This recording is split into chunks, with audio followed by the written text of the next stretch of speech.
አንቺ አይደለሽም እንዴ በየአረብ ሀገሩ በየስደቱ ማዳም ቤት የለፋውበትን የፈጋሁበትን ገንዘብ አጠራቅሜ ለማምነው ፍቅረኛ ይብልክለት አታለለኝ፣ በላኝ።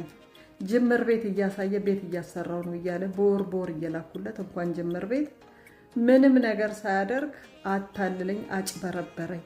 እኔው በምልክለት ገንዘብ እየዘነጠ ቺት አደረገብኝ የምትይው አንቺ እኮ ነሽ።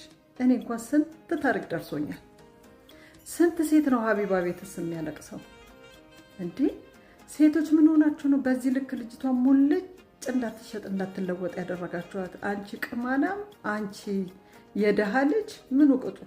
ጆሮዬን ነው የዘገነነኝ በእውነት መስማት ነው ያቃተኝ። በቀደም ሞስትሊ ደግሞ ሴቶች ናችሁ የምትሳደቡት። ምን ሆናችሁ ነው? ላኪልኝ ሲላት በርከት ያለ ገንዘብ ስለሆነ የጠየቃት ስመጣ ተማክረንበት ነው ያለችው። መቼም እስከ ዛሬ አብረው ሲኖሩ እየራበው አልክም አላለችም። ይሄ ባል ነው ብላችሁ ነው ከጎኑ የቆማችሁት?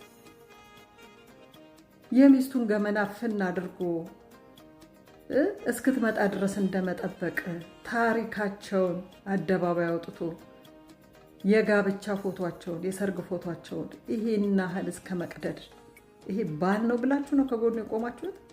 ልጅቷን በዚህ ልክ የሰደባችኋት ምን አደረገቻችሁ? እህታችሁ ናት እኮ እንዴ! በጣም ነው ያዘንኩት በእውነት። ይሄ ጅዋጅዌ ቲክታክ ላይ ጅዋጅዌ አንዱ አዘንኩ። ያዘነ ሁሉ እውነቱን ነው፣ ያለቀሰ ሁሉ ትክክል ነው። ለምንድን ነው ጅዋጅዌ የምንጫወተው? ለምንድን ነው ፌር የሆነ ትክክለኛ የሆነ አስተያየት የማንሰጠው? ሚዛናዊ የሆነ ትክክል ልትሆን ትችላለች።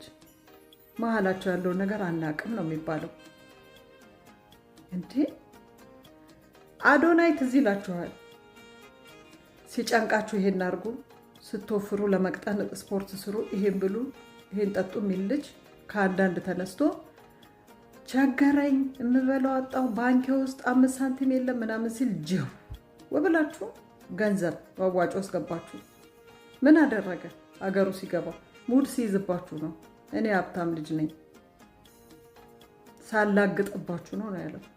እባካችሁን ቆም ብለን ፌር የሆነ ሚዛና የሆነ አስተያየት እንስጥ።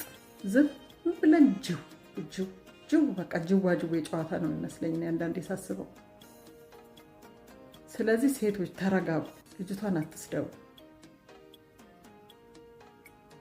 እና እባካችሁ በጣም ነው ያዘንኩት ሰምቼ። ሴቶች ሊያውም ሴቶች በዚህ ልክ በጣም ነውር ነው። ይሄ ባል አይደለም በእውነት። ማንነቱን ያሳያት ገንዘብ ነው እንዴ እሱ ያገባው እሷን እንጂ። ትክክል ነው፣ ይቸግረዋል። ኢትዮጵያ ውስጥ ያለው ሁኔታ ትክክል ነው። ስራም ሊያጣ ይችላል። ኢትስ ኦኬ። ግን ትልቅ ብር ስለላከላት መጥቼ እንማከራለን ያለችው እንጂ መቼም እንዲርበው እስኪርበው ድረስ ገንዘብ አልሰጥም አላለችው። እና እባካችሁን አስተያየት ስንሰጥ በማስተዋል ይሁን። ውድድ ነው ማድረጋችሁ ባይ